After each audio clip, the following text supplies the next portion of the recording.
A very, very good afternoon. Welcome to Dan Really Likes Wine, presented by Pick and Pay. Welcome to a very, very special live broadcast where I'm partnered by two South African treasures. One of them is the peony behind me, and the other is Tim Atkin for the first time on the show. I can't believe I've never been on the show. It's criminal of me. I What happened? apologise. What happened? What have I done? Oh, you're agent possible. Right. Tim, welcome to what is such a big week for South African wine. There is no more anticipated moment in the South African wine yet than the release of your ever-growing report. Yeah, well, that's very kind of you to say so. It is out. There is so much to talk about within it, but there is also the fact that it has probably reached its all-time height in popularity because you managed to crash your website. I'm sorry, everybody. We tried to download it this morning. It crashed the website. I've now spoken to Catalyst 2, who are my server and host rather, and I've upgraded to gold membership. I've done it for you. And what it says, other than the fact that you maybe didn't anticipate just how much excitement there would be, is the fact that this report is something people are scrambling to get hold of. It is mushroomed in something extraordinary. I hope so. Yeah, please pay for it, folks. Yeah. No, I mean yes, it's wonderful, and this is the 10th one I've done. And when I look back, just before I finished this most recent one, I look back at the first one. I thought that was only 80 pages, and it was 700 wines. And now it's nearly 2,300 wines and 316 pages. And I remember thinking at the time, this is a lot. Can I do this every year? And now I can think, well, no, it's your little, it's a little bit of the Himalayas. It's your Everest every year. Well, I've got a few of them. I do Argentina and Chile and Rioja as well. So I do 4 big reports now. The other 3 are great reports, but they're obviously far less significant than South African one. Absolutely, folks. Which leads me to a question I think a lot of people have, which is this love affair with South Africa. Yeah. And not just the wine, but the country. We see on social media, there's clearly a very strong bond between you and South Africa and its people, as well as, of course, its wine. Yeah. Where did that start? Well, it started the first time I came here. And, during the apartheid years, I was quite vocally outspoken against it, and stood with a little placard outside South Africa House. And when that was ending, I decided I wanted to come. And when Mandela was released, I decided I wanted to come. And I came for the first time in 1990, I think, or maybe 1991. And I was just blown away by the beauty of the place, but the people. I just really like being in South Africa. It's just fun, and I found the people very welcoming. It's not just a bright culture. You walk around the streets here, like, people are friendly, and I think if you live in a big city like London sometimes, you get on the tube in the morning and people just staring at a book or their phones these days, without really just emoting with you, I suppose. And the other thing, letting you in on something, is my wife's South African. But I was doing the report. No, was I doing the report? No, I was married to my wife by then, but that wasn't the reason I did it, obviously. No. I mean, she occasionally says to me things like, you can't say that, or she corrects my Afrikaans spelling, or says, this means that, don't you? Or, which is great to have somebody who was brought up here in Cape Town and Joburg and has a knowledge of the country. I suppose, and I've got lots of South African friends, I've just really liked coming here, and I've really missed it for the 2 years, really. I couldn't do the report in situ, where I had to do it virtually. And the bit I missed most was the contact with people, was just sitting down with people and shooting the breeze and having a glass of wine and, talking shit about the rugby and things like that, and then teasing me about how terrible England are and things like that. I mean, God, when the World Cup final was on, I had so many bets on with South African winemakers. Man, I lost about 6 bottles of Grand Cru Burgundy. All these bastards were queuing up to get my bottles of Grand Cru Burgundy. And I was very confident we were going to win, but I was way wrong there. Anyway, so that's why I lost. I lost the bet. Sorry.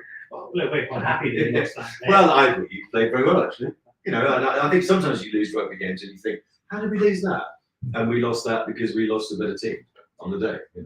It all speaks to this friendship you have with South Africa, and that possibly is part of the challenge that you face, because you're creating this report that has to be an objective report. You attach your name to it.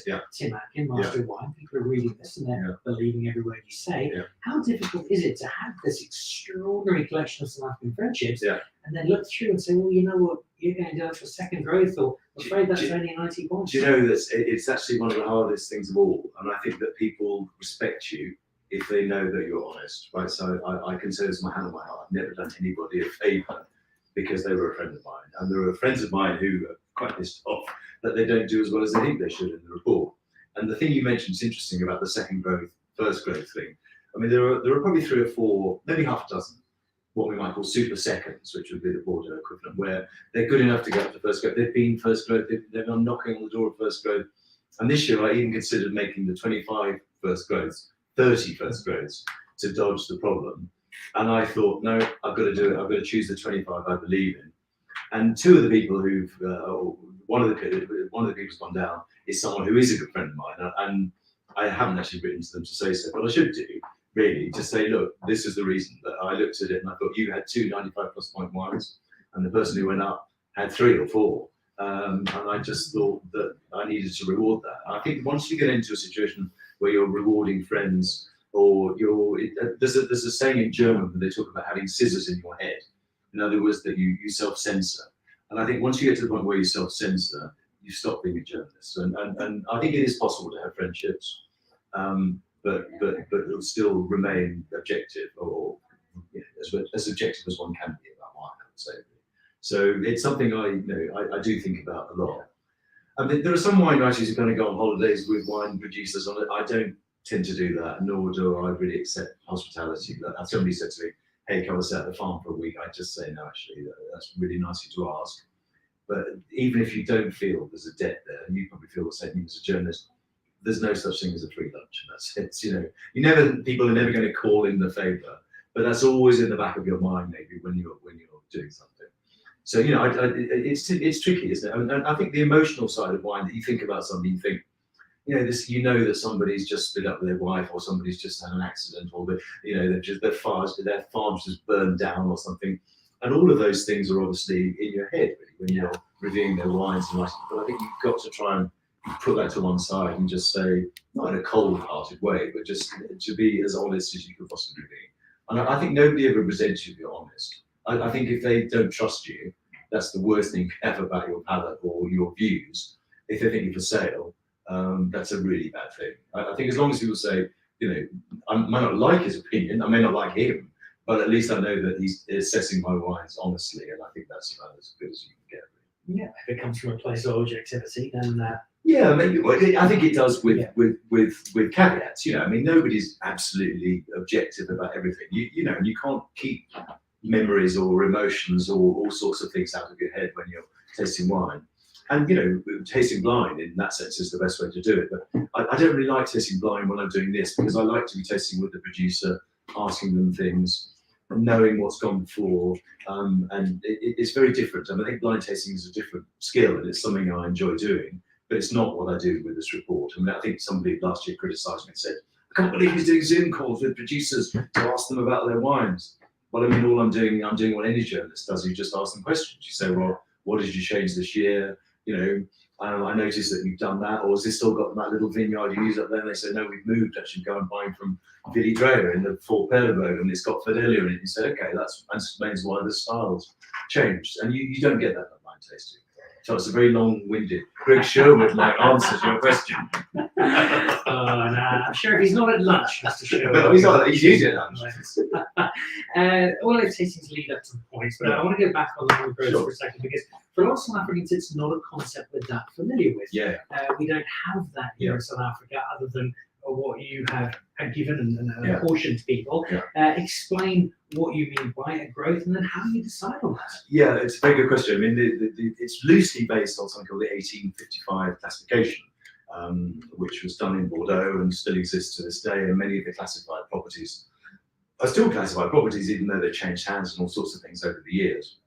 And they divided them into first growth, second growth, third growth, fourth growth, fifth growths, and bourgeois growths, which is very sort of, du haut en bas, as they say in French here. They were looking down on this bourgeois. But they shouldn't think of that as group, because the group bourgeois can offer fantastic value for money, and they can also be in my classification, which is something that changes every year, whereas the 1855 classification is pretty much set in stone.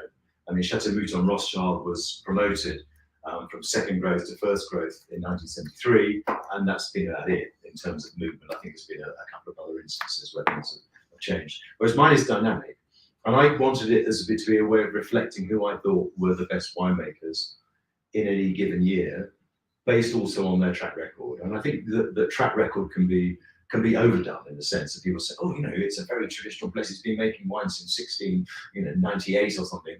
how can you say that it's not a first growth? And you just say, well, I think there are people doing better things. And it was my way, I suppose, of here and in other places of saying, these are the people I think are the best, and sort of pinning my reputation on them in a sense. I mean, how I do it is there's not a scientific process. I mean, it's something that I look at and I think, those people are going up for a bit. I think now is the year to just move them up. Other cases, you might look at a winery and say they've had 3 winemakers in 3 years. And you think that's a winery that's going through flux and it slightly shows in the wines, and therefore I might just bring them down. And people take it very seriously and get very pissed off about it. But it is something that I spend a lot of time on. It's probably the thing that takes, in terms of the number of words that are in the classification, it's the biggest amount of time I spend fretting about it. And I changed, the last thing I changed yesterday before I pushed the button to end, to send it to my designer for the final revision, was to move somebody down from 3rd to 4th and somebody from 4th up to 3rd. And the person who's being moved down from 3rd to 4th is not going to be happy. Oh no, I've been getting an email. But I just looked at it and thought, this person who's a 4th grade has got 2 95-point wines this year, has got amazing newish young winemaker of colour, who's just brilliant. And I think we're doing dynamic things. I thought, these guys deserve to go up. And the person who deserves to go down, they didn't deserve to go down. I mean, in a sense, that their wines are amazing. But it's just getting more and more competitive. There are more and more people in that bunch. I mean, just to give you one example, Tybosh, which is obviously the old Crescendo property, and released its first wine last year and got 97 points for me. Stunning wine this year, even better. And so I have one rule, which is that in the first year of any wine, I never make it more than a Cru Bourgeois. So I think I've got to have tasted at least 2 vintages to say, hey, this is worth having. This has got a bit of traction to it. But I thought, I've got to move that up. And, 97 points, 98 points, well, it got 2nd growth status. So if somebody moves up, Tybosh goes to 2nd growth, then somebody's got to come down. And it's a bit of a headache, but I actually quite like it. I do. I mean, I think, and I hope people look at it and judge it in the right sense. I mean, Lucas van Logrenberg, who's gone up to 1st growth this year, well deserved, and Paul Kluver went back to 1st growth. They went down last year because they didn't show me, didn't make a Pinot Noir, and therefore there are only 2 wines to go on. And so it fluctuates from year to year. I don't know whether people watching find it useful. Maybe you can tell us, or even a valid thing. I mean, I remember the first year I did it. Andre Morgenthal, the Old Vine Project, who was then at Woza.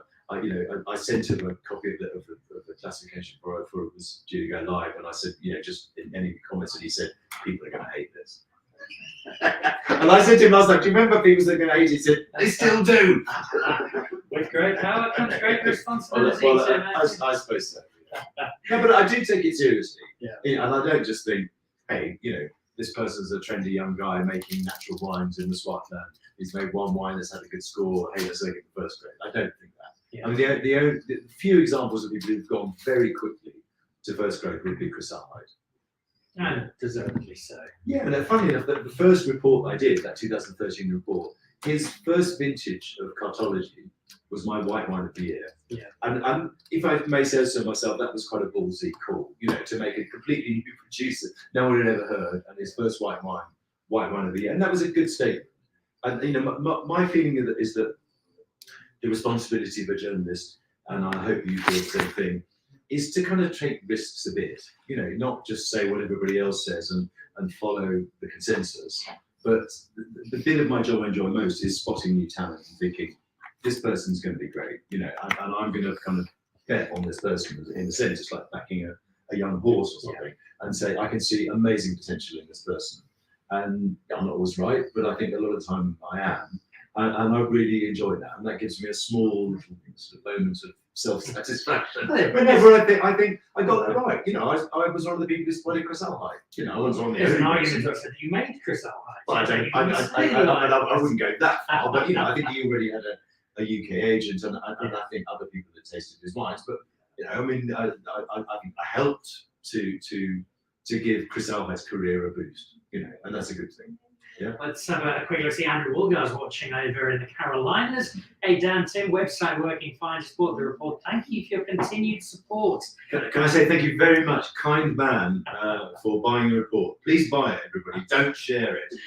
Yeah, that's a little bit of a problem, but yeah, most people are buying it, Yeah. and buying it to see how they've done, see how the points have gone, and how they come out. Before we look at the points of the top producers, you look at wine, you look at the point scoring, and for many people, it is a bit of a mystery. Yeah. And all the more so with you, because if you look at the sheer number of wines, it's clearly evident there must be at least 6 Tim Atkins. You can't possibly do all of this yourself. And yet, I've done the research. It turns out there is only one of you.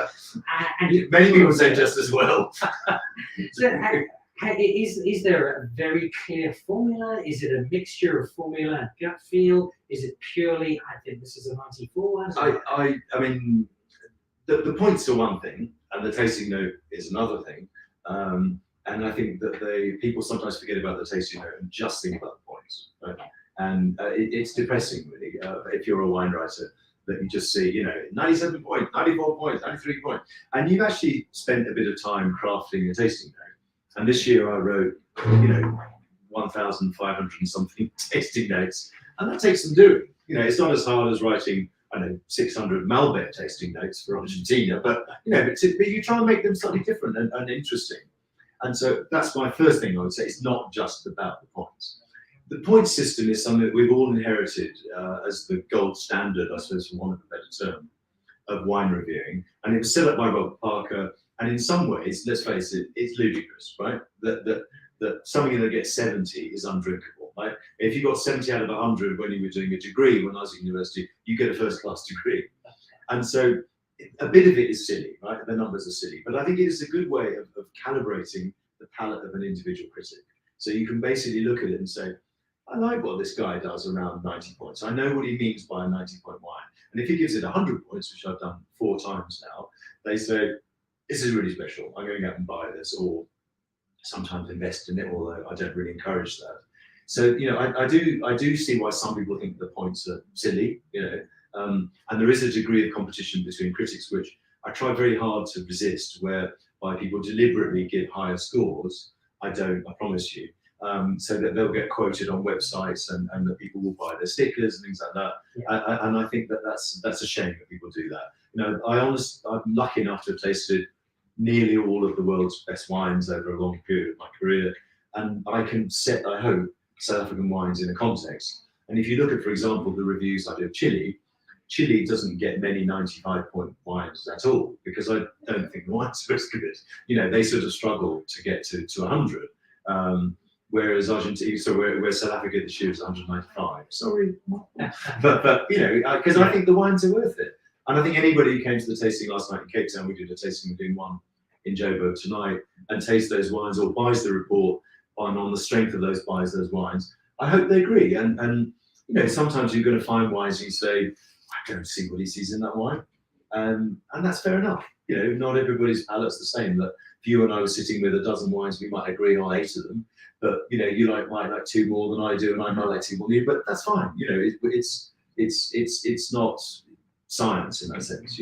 One last question on the points before we go specifically with the 100-point wines. You've given out 4. Yeah. That suggests this wine cannot possibly get any better. Yeah. And yet most fine wine does get better. So does that mean that the 100-point report will be a 103-point wine in 5 years' time? Somebody did think about doing an April Fool saying 110-point wine for the first time. I mean, thank God we can't go any further. Well, I hope not. Anyway, but you do get double golds and double platinums and all those sorts of things, which is an attempt, I suppose, to do more than a 100-point wine, isn't it? Yeah. I give the 100 points at the point, or sometimes I retaste it more than once, the point at which I taste it. And it's not a judgment of how it will evolve in bottle. Obviously, in the tasting note, it says, well, I think the drinking window will be, but the 100 points, it has 100 points for life and death. Let's go into the wines of this particular report. No 100-pointers. Yeah. You've got 2 99-pointers. You've got a very happy South Africa with Duncan Savage as your winemaker of the year. He's enormously popular and rightfully so. As an overarching view, though, I know you've spoken about Chenin Blanc showing particularly well. A couple of other areas have really shone for you. In as brief as it's possible to give such a wide-ranging synopsis, what really struck you about this vintage? I mean, this vintage of the report, I'm obviously tasting different vintages at the same time. A couple of things really, that it reconfirmed my conviction that 17 is a very, very special vintage for both red and whites. And funny enough, one of the things we did while I was here for the first time was to retaste all of the best 2015 Stellenbosch Cabernets and Cabernet blends with the winemakers blind. We had a discussion about them blind, about what we thought of the vintage. And in the end, we decided to do the vintage 4.5 stars. So we didn't think 15 was a 5-star vintage. We had certain wines we thought hadn't matured that well, actually, or where the tannins were a bit dry. I think when we get around to doing the 17s in 2 years' time, I think it will be 5 stars. The second vintage that I really love is 21. I think 21, particularly for whites, is stunning. And I've tasted a lot of whites already. I haven't tasted that many reds so far. I've tasted some of the lighter reds, whether they be Pinots or Sansos, but I haven't tasted the heavy hitters, so the Syrahs and the Bordeaux blends and the Cabernets and those sorts of things, or even the top Pinotages. And I'm really excited about tasting those next year and the years to come. So that was one of the big things that stood out, was the quality of those two vintages, 17, 21. The other thing was just diversity. I mean, so many good things. I didn't have a chance to review it this year because they just showed me a tank sample. It was an Assyrtiko, a famous Greek grape from Santorini. And Jordan planted some Assyrtiko. Jordan is surprisingly forward-thinking. I think people think, oh, Jordan Stellenbosch is quite kind of, stuck in the mud, but it's not. And that Assyrtiko that they've made this year, I had from the tank, and I thought, wow. I mean, 3-year-old vines. And I just think this diversity and spread of regions, exciting new things. I had one great day down in Sanford, and that was just wonderful. Tasting with 4 new producers. So I think there's new stuff happening, and that surprised me really. Sorry, it's a long answer, but it did surprise me in the sense that I thought I'd arrive in a country that would be really depressed post prohibition and COVID and everything, because it was terrible what happened to the wine industry in terms of stopping exports and all the domestic liquor bans and there's the smuggling going on. It was terrible and really tough with the on-trade closing down for a lot of small wineries. I thought I'd get here, it would be devastated. We've kind of 60 wineries gone under, and not quite winemakers begging in the street, but almost. And I haven't found that. And not only have I not found that, I found that there are lots of, half a dozen, maybe a dozen new projects, or new to me at least, that are doing really exciting stuff. So it was. I left here feeling surprisingly good in June, whereas I thought I'd get here thinking, oh God, winter, and they're just a bit miserable, cold, and everybody's down in the dumps, but they weren't. So. Well, if you have read the report already, you'll know there is a very upbeat tone reflected in what Tim says, and you'll also notice that Assyrtiko coincides with last week's show from Athens with Gary and a couple of others. There is just so much to review, so much to look at. Let's begin with your winemaker of the year. One of many South African winemakers who would rather be surfing if he could, but there aren't that many waves in Woodstock and Salt River. Salt Riviera. Nominated Salt River. And Duncan Savage, when he first got on the radar of most of us with his time at Cape Point, what he's created over the last few years has been astonishing. I don't think anybody would disagree with him being winemaker of the year, but they'd probably wonder, out of genuine interest, how does he get that title over, say, an Eben or an Andrea or a dozen other genuine contenders? Well, I mean, they've had it already. I mean, I try not to give it to the same person twice, although Eben has had it twice, because Eben, if you're watching, don't get the wrong. He's surfing. Eben is the most amazing winemaker ever to come out of this country, and so Eben and Paul, obviously, who helps him, Paul Chauvelin, they're both amazing winemakers, and the other people you mentioned have also won it. Peter Allen won it last year, Chris Alheitz won it, Andrew Molyneux's won it, with Chris Molyneux, I gave it to both of them. I don't have a perfect recall of all the people who won, but that's probably most of them. I just thought that when I tasted Duncan's wines this year, he moved to Salt River, and it's quite a bold move. I mean, any South Africans watching who've been to Salt River will know it's quite edgy. It's you're kind of looking over your shoulder a bit as you knock on the door and go in there. It's very urban. And I thought it was a brave move going there. And also, you know, he had a job for life at Cape Point in a way, and he'd been very successful there. And he could have just gone on doing that, but he went out and did his own thing. And I was lucky enough to taste the first vintages he did in 2013. I think it was the 11 red and the 12 white that he released in 13. And right from the start, I thought Duncan's doing really good stuff.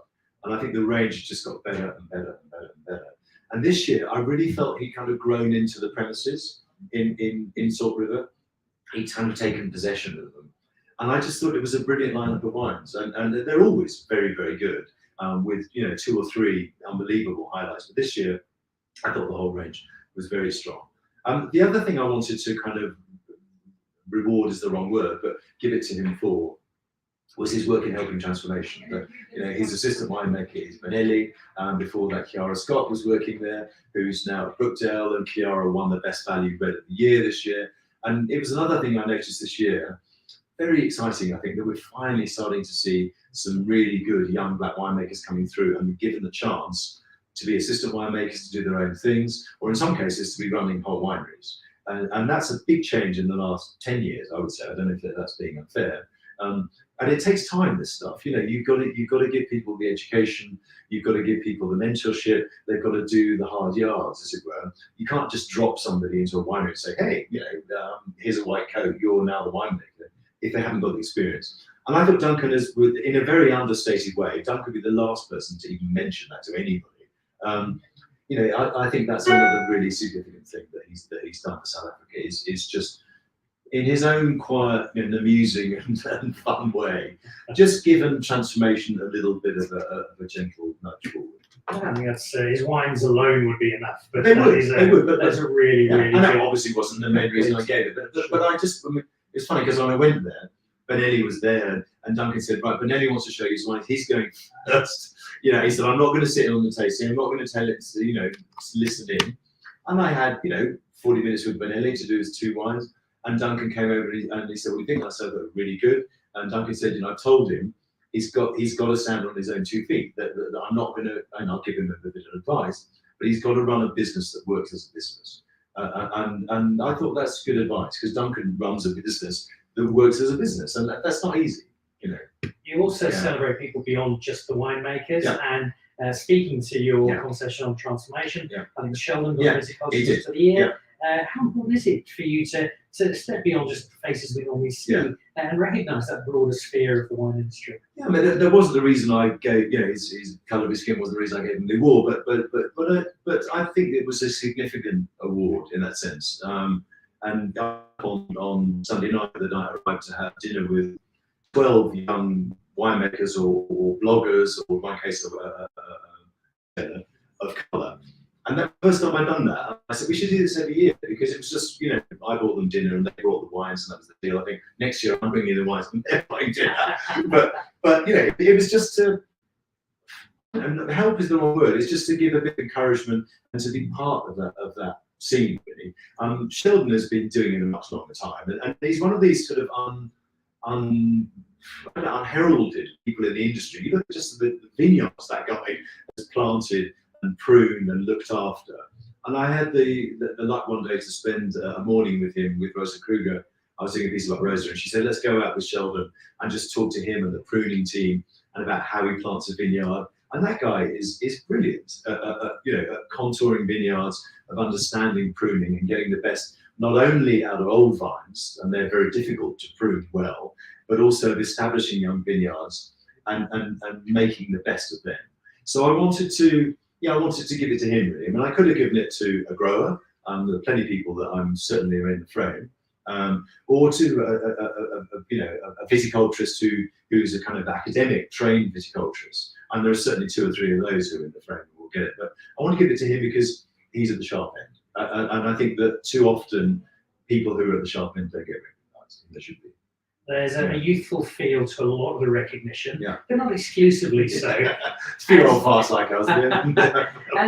As happy as I was at any of the awards, was the one you gave out as legend. And as people who've watched this show before know, my wife would leave me in a second for Kevin Arnold.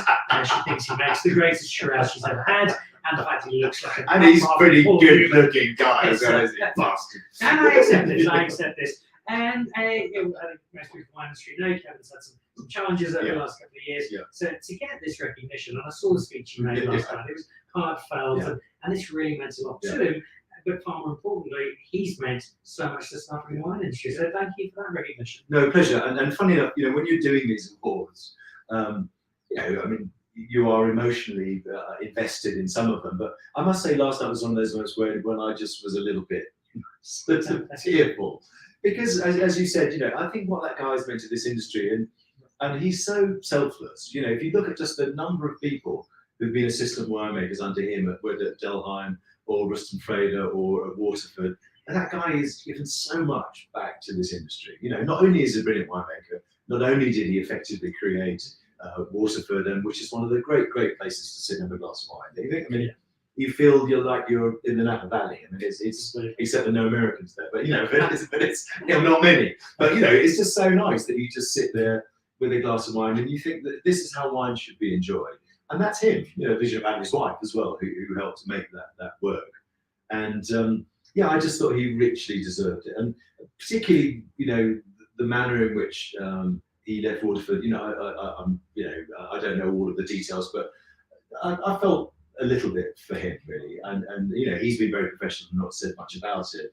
But I really thought it would be a good year. I was thinking about him anyway, and I doubly thought this is somebody who could just do with a bit of good news this year, and so I think it meant a lot to him, and it meant a lot to me. I've known him for as long as I've been coming to South Africa, and he's always been one of the kindest people to me, one of the most encouraging people to me. And even when I was a young wine writer, he didn't say, "Hey mate, you don't know anything." He'd patiently talk you through the soils of the Helderberg, and listen to your stupid questions, and which way is the Helderberg? Where's the False Bay? I can't remember where I am. And Kevin is never patronising. I think he's one of these people, or negative actually. He's one of these people who brings positivity to the world in which he lives, and I think it's true of Duncan as well. I think that Duncan has always got a smile on his face. He may get home at night and think, but Duncan is always kind to people. And I think the other thing about Duncan and Kevin is they treat all people the same. And the people I like in life are people who are not rude to waiters. They're not rude to taxi drivers. They're not rude to cellar staff. They treat everybody the same, right? With a smile on the face, and you say, "Hi, how are you?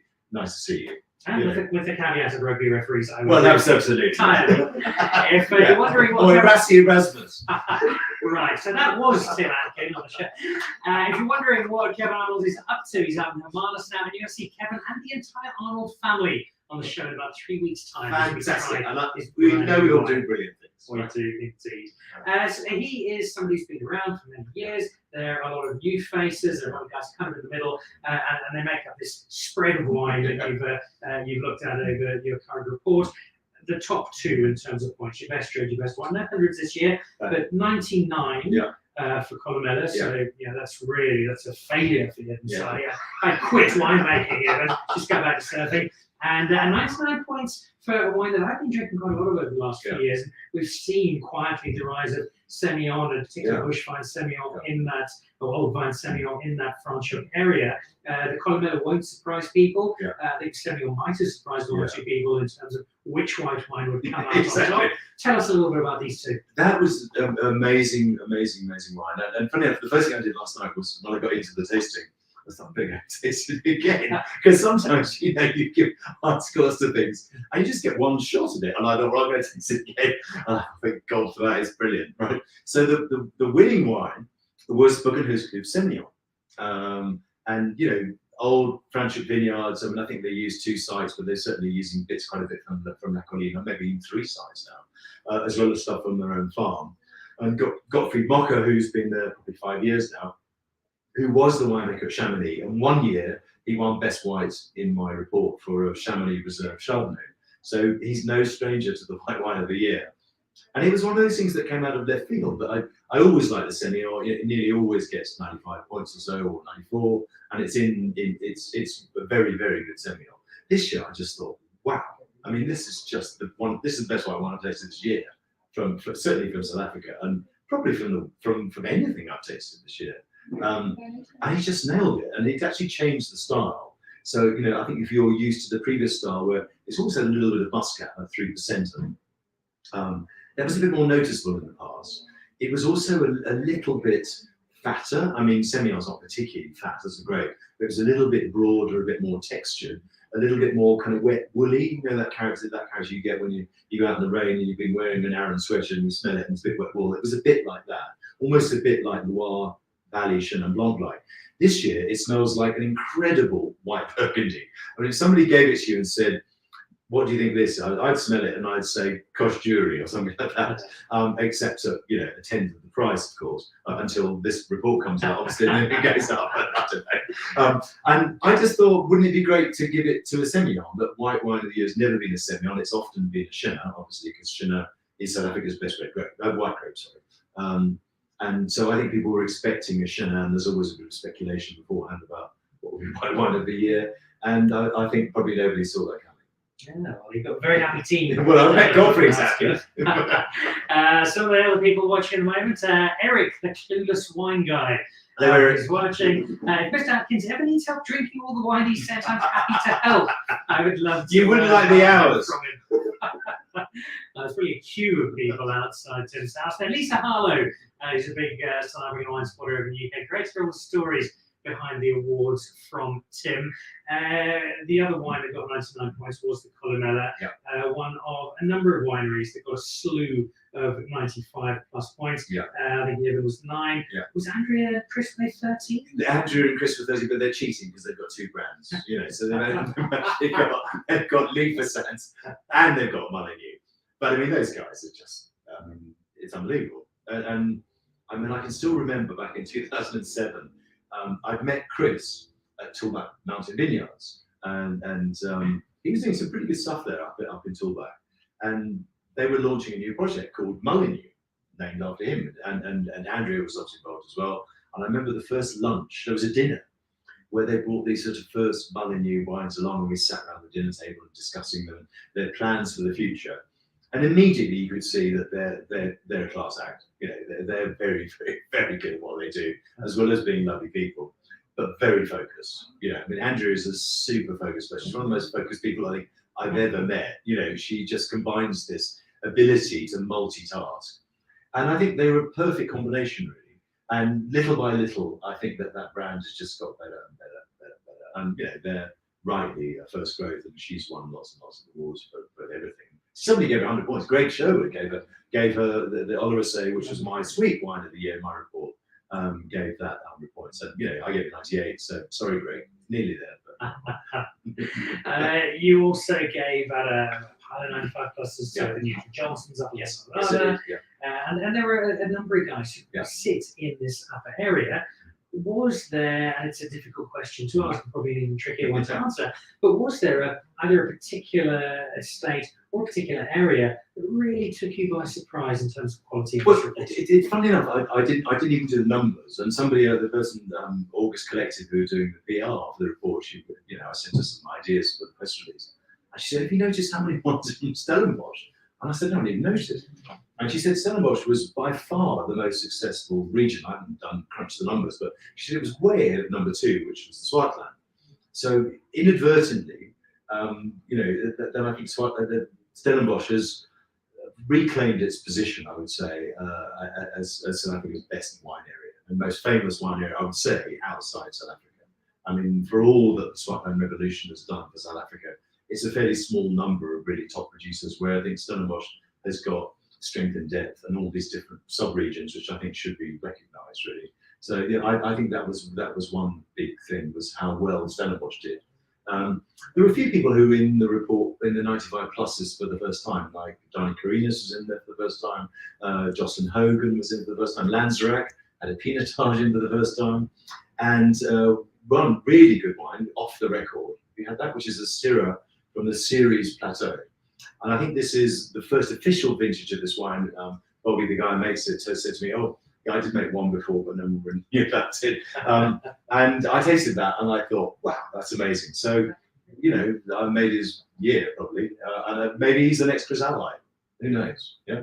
I mean, he's Bobby Wallace. So his father's Paul Wallace. So they have an estate in Elgin, and he's going back with his brother to take over now as the next generation. His parents were there last night. I'm very proud of him to be there. Who knows? Maybe he's the next Chris I. And as I said, that's one of the joys of my job. Is thinking, great, so you've given somebody young and fun and new a break. You do have a track record of making these. So. Well, invest, folks, off the record. So Stellenbosch back into a space of prominence. Yes, I think so. But one of many areas that gets celebrated, and it speaks to what I think is both a challenge and an opportunity. So I hope more opportunity than challenge. Yeah. But I'd be interested to get your perspective. I think sometimes get a little bit myopic here in South Africa because we see in our wines, we then see people like yourself and Greg and Neil, people talking about them proudly. Not so much in America, maybe, but in the UK, Europe, and we get very proud of that. Think, yes, our wines are great, they don't cost too much, and they're fantastic, and then we send all these wines out. Where do we sit in terms of we are doing so much? Are we able to say to the rest of the world, this is what we're really good at? These are the regions that do particularly good things. Are we sometimes guilty of almost doing too much too well? Yeah, I think almost the wines over-deliver. I mean, it's funny, I had this conversation when I was at Glenelly tasting this year, and we were talking about one of their glass collection wines. And Nicolas Bureau who's the grandson of Mayele and Delocasang, very famous water producer who owns Glenelly. He was saying that somebody had come in, I think Bill Harlan had visited the estate, and he tasted the wine. He said, "This is way too good for its price point," And that's the problem. Sometimes you get wines that over-deliver. So the kind of people who buy, £12 or £10 or £9 wines, pick that up and think, I don't get this. This is too concentrated. It's too complex. They want something simpler. And maybe that's sometimes South Africa's problem. I mean, it's a nice problem to have, that the quality is ahead of the price points and ahead of the recognition and the image that it has around the world. I mean, never forget that 65% of what South Africa exports is in bulk. And with climate change, that may not be such a bad thing, with the weight of glass and those kind of things. But I think a lot of it is in bulk and cheap. Right? And you've almost got these two markets that are divorced from each other. You've got the bulk wine market. There are some good wines in there, but it's basically pretty basic, as you'd expect, and sold inexpensively in supermarkets and other places around the world.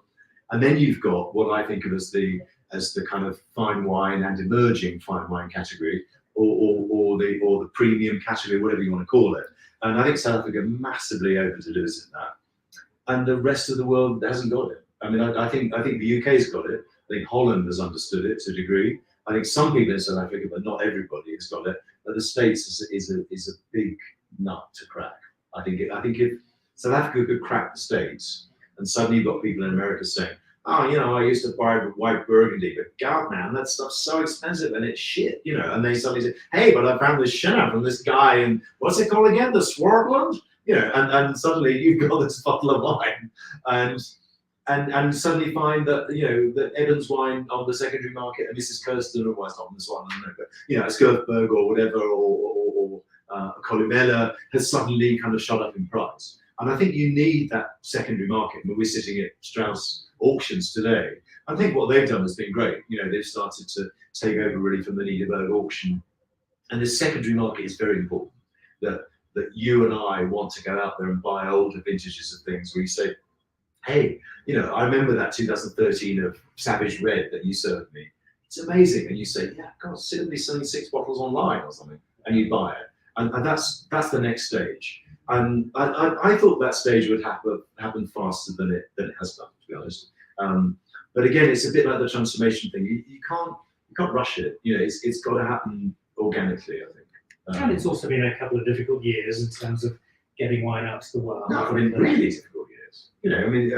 As I said earlier to you, I thought a lot of places would go under, particularly the smaller ones, without a lot of capital investment behind them. But in a way, they've been a bit like kind of, guerrilla units or something in a war, that they're so light on their feet, and there's probably one person and his or her partner working together on a business, and you can survive that. Whereas I think almost the bigger corporations, where you've got all these salaries to pay and suddenly no wine's going out the door, it must have been a very tough time, I'd have thought, for the Distels and the GGBs of this world, really, just with a lot of booze that normally be shifting. Suddenly the thing just freezes. We are back on our feet, there or thereabouts. The wine is going out there. Getting reports like yours, there's genuine excitement. We sense about South African wine. Genuine excitement from you, as your report says, and you've already mentioned one or two names, people like Kiara, Katri Duncan, and what she's doing out of Brookdale is fabulous. What else is really, really exciting you about South African wine at the moment? I think the diversity was already mentioned. I think the quality in depth. Another thing I've noticed is I think that as vine age improves, and that's certainly been a problem in Stellenbosch, and there's been a lot of replanting because of virus. Virus generally, I think, is a problem, particularly with late ripening cultivars that's damaged South Africa. There's been a lot of replanting. That's a good thing, even though the vines are younger. I think the Old Vine Project has been a very good way of basically getting people to focus on heritage. I mean, yes, 50% of the Chenin Blancs, there's a mixture of great varieties and then probably not enough reds. Sanso would be the most planted amongst the Old Vine reds. But I think that's really exciting too. Also new areas, you know, I think Ceres Plateau I mentioned with Bobby's wine. I think the Coup Plateau could be exciting. You know, just as two places. I mean, the other place I would say that's underrated, and my producer seller of the year was Darling Cellars, and I gave it to them really because I think they've done such a great job of championing Darling. But Darling, a lot of people buy grapes from there, including very famous winemakers in this country, but they don't always sort of sing the praises of Darling. And you know, I thought that's why I gave it to them. I thought they deserved a bit of a break as well.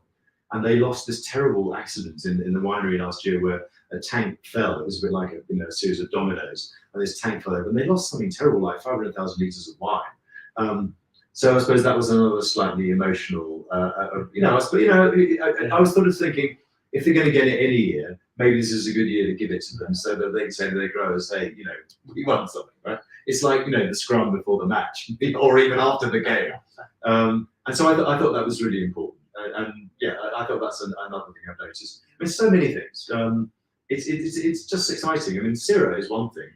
Thinking back 10 years ago, you know, there were very few amazing Syrahs in this country. Yes, Hartenberg was doing it. The Molyneux had started doing their single soil type Syrahs, but a lot of the stuff that's emerged since, you know, like what Rena Borman's doing at Bosch Club, like the wines of Peter Allen's make it, Parbios Club. Damascene with Jean Smith. I mean, there's so many good Syrahs in this country, folks, and they're cheap. You know, by international standards, you really could put those up against the best Syrahs in the world, and you know, they would hold their own. They really would, very strongly. And I think, you know, Chenin obviously is an enormous strength. But yeah, I think, you know, Chardonnay and Pinot, yes, they're great. They're improving with every year. White blends, red blends, all those things. Sanso. But I think Syrah and Chenin are two real strengths. Probably with Bordeaux blends from Stellenbosch. Would be my three. Couple more people who are watching the show. Michael Bade is watching from Germany. Guten Tag, Michael from Germany. Thank you, Tim, for giving Wine Scores a human touch. Do you believe the best wine out of South Africa is still to come? Oh, well, I suppose if I've given you 100 wines already. I think the best of South Africa is still to come, definitely. And I think that it's not just the generation of winemakers who are making wine now. And it's partly people like Evan. You know, Evan, I've known Evan since, oh God, you know, probably 2000, 20 something years. And you think of Evan as being mature. Evan's only 50. He's not even 50 yet, I don't think. Hardy's only 50. These guys have still, you know, let's hope, got, you know, 25 years of winemaking ahead of them. And that's very exciting. And I'm really very, very enthusiastic about the generation of winemakers that's coming through in their early 30s. And there's just some fantastic guys. So I think the quality of the winemakers, the quality of the planting material, very importantly, particularly with the virus thing we talked about, and new sites, and the proper farming of established sites has been a huge thing, I think, where the farming has got so much better. And one of the things I mentioned in my report is I think that South Africans have a connection with the land, which is very, very, very strong. It really is. You talk to any South Africans, but even urban South Africans, and the kind of pull of the veldt, if you like, if you want to call it that, or the mountains or whatever, of the outdoors, of the braai, of hunting trips or fishing trips, all of those things are a big part of South African culture in a sense. And I think South Africa has always had this very strong connection with the land that a lot of other New World countries don't have. I mean, Argentina has it, definitely. from a different source, Italian and Spanish and to a degree French immigrants. But South Africa's got something, it's partly an Afrikaner thing, but not only. I think all South Africans tend to feel this oneness with nature in a funny kind of way. I mean, it's partly because this is a raw country, in terms of its weather. We got that yesterday in the Cape, thank you. But its politics and life here is precarious is the wrong word, but there's an edge to it, and I think that respect for nature comes through. So yes, I do. The long-winded answer. I do think the best of South Africa is to come. That connection with the soil and with place, and that winemakers will express something. I think even better than they've done it. Who knows? One year there might be 500-point wines, and it's interesting if you look at the Wine Advocate or something. Nobody even blinks if there are 10 100-point wines from the Napa Valley in one review. Nobody thinks about it. Or Bordeaux or Burgundy. Maybe eventually we'll know with practice when you get to the point when people don't even think about, it's not a big deal there's a 100-point wine, and people just say, oh great, yeah, that deserves it. Rather than, the original reaction was, we don't deserve 100 points. Why have you given us 100 points? Who is this guy to give us 100 points? How dare he like our wines? It seems to me to be ludicrous. And that's, as I said earlier, I'm married to a South African, and it's a failing of South Africa. Again, sometimes they have enormous self-confidence in what they do, and this fast beat, this idea that you're going to go on and you've got guts and you're going to grip something and finish it. But also sometimes a slightly, self-questioning. Imposter syndrome. Well, a little bit. We talk about this cultural cringe. That's overused as a term, but this idea that if it's South African, is it really that good? Yeah, yes, it can. Yes, it is. It can be, and it is. Andrew Woolgar just making a comment on the American wine sales there. Trying to crack the US market, but it's a hard sell one customer at a time. Yeah. The fun part is when an American tastes a South African wine for the first time, and it is I'm not sure if that's a revolution or a revelation, or just a revelation. Whatever it is, it's happy to see. We certainly don't have too much time left with you, because you've got 7,000 wines to go and taste. I have, it's our tasting event tonight. So. I'd like to put you on the spot once or twice more. Okay, you can do that. We've got 195 wines to taste. Yeah. I'm not going to be able to taste more than 190 of them. I've worked that out. Most people are going to bounce straight over to the Seminole, straight over to the Corbin. It's 99. Sorry. There's Andrea Barnew. She does exist here in person. What about a couple of the other wines? And I think this is it's an important point to make. There are wines that, possibly because of their category, because of their age, they are still exceptional wines. And they might not have those 99 points, but there's still something so special about them. What are a couple of those? Maybe in that sort of 95, 96 points. I would go and taste the Lanzarek Pinotage. Lanzarek is a key part of the history of Pinotage. That's an amazing wine. Go and taste that. It's so lucky that we've got a few bottles here to taste that wine. A few other people, I mentioned Bobby Wallace. I go and try that. Go and try the off the record, because that's probably the first time you'll have tasted it, or even heard of it probably, and you know a lot about wine, but go and try that. A few other people I've mentioned, Danny Carinas, I mentioned he said it for the first time. Jocelyn Hogan, I'm a big fan of what Franco Lawrence does at Lawrence Family Wines. Not quite as famous as Chris Alheit, but he was Chris Alheit's assistant winemaker. So another, the same thing I was talking about with Duncan, when these assistant winemakers are going on to do their own thing. I'd certainly taste those. And there are a lot of Stellenbosch classics. So like in a lineup, you can taste Milas Rubicon, you can taste the Gem, you can taste Thai Bosch. It's not a classic, but Crescendo was. What else can you taste? You can taste Belafonte. It's really nice to taste all of them side by side, because a lot of these wines are expensive. In the case of the Chikara's top wine, I've forgotten the name of it. What's it called? Chikara's top wine. Telos. Yeah, Telos. I don't know. I think I've got to get shot by car now. But anyway, go and taste those wines. You've got Telos. That's a 4,000 rand bottle of wine, isn't it, or something like that? So I think it's a very good chance to compare and contrast. Even you can't do 125 wines. I can't. But you could certainly. I would sort of taste by theme, really, either by region, sub-region, grape variety, grape style. Maybe do young winemakers, traditional properties. Just do a few things, or Syrahs. Start with all the Syrahs, and drink the Semillon before it all goes. Because the other option is just lock yourself in the building and refuse to leave. Exactly. My plan for or do what Kingsley Amos did once. An old tasting I did at when it was a wine magazine of whiskies that he was actually seen leaving with the whiskey for winning whiskey under his jacket. Very famous novelist, but Kingsley Amis, excuse me, Mr. Amis, but I need that for a photograph. Is that all right by you? Oh, of course. I don't worry about this. All right, now you've got Tim's permission to leave with whatever you want. No, don't. The winemakers will kill me. Final one, just before you head off and say, tonight is to go back to this staggering report of yours, which is Henry Dickens didn't write things this long. It's War and Peace. And then some. If people want it, where do they get it? How do they find it? It's on my website, which is modestly named after myself, which is timatkin.com.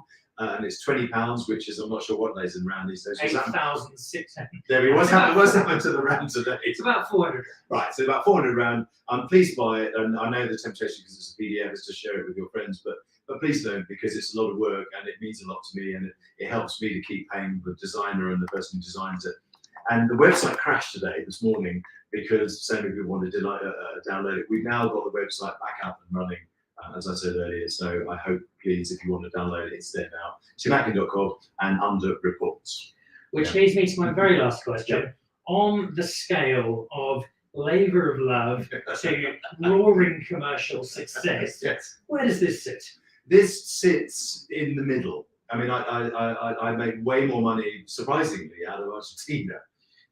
In Argentina, I'm really the only voice, certainly from overseas. Whereas here, you've got a number of very good local wine writers, and you've also got other wine writers that you mentioned, Neil Martin and Greg Sherwood writing about South Africa too. So I don't maybe have quite the monopoly that I do in Argentina, but it's, I don't do it for the money. I mean, nobody does wine for the money, do they? I'm sure you do. But, it's no goes but I do it because I love it. I genuinely, it's hard work writing it, but I genuinely look forward to the final full stop.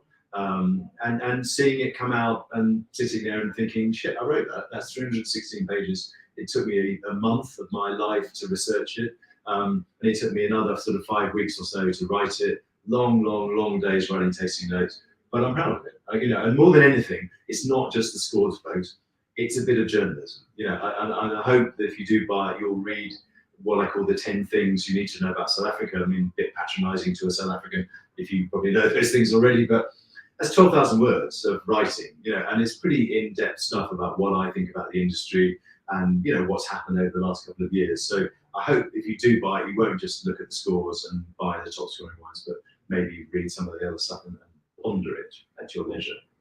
It is a remarkable resource. We are very fortunate to have it. So now South African wine. Thank you. What a fun show. You don't know, it's fun, isn't it? It's a lot. Like, you sometimes you get, oh God, an hour. I mean, oh God, but an hour, we could sit for another hour. You don't want us to, but anyway. All right, well, my only request in passing will be let's do this again. I absolutely love to.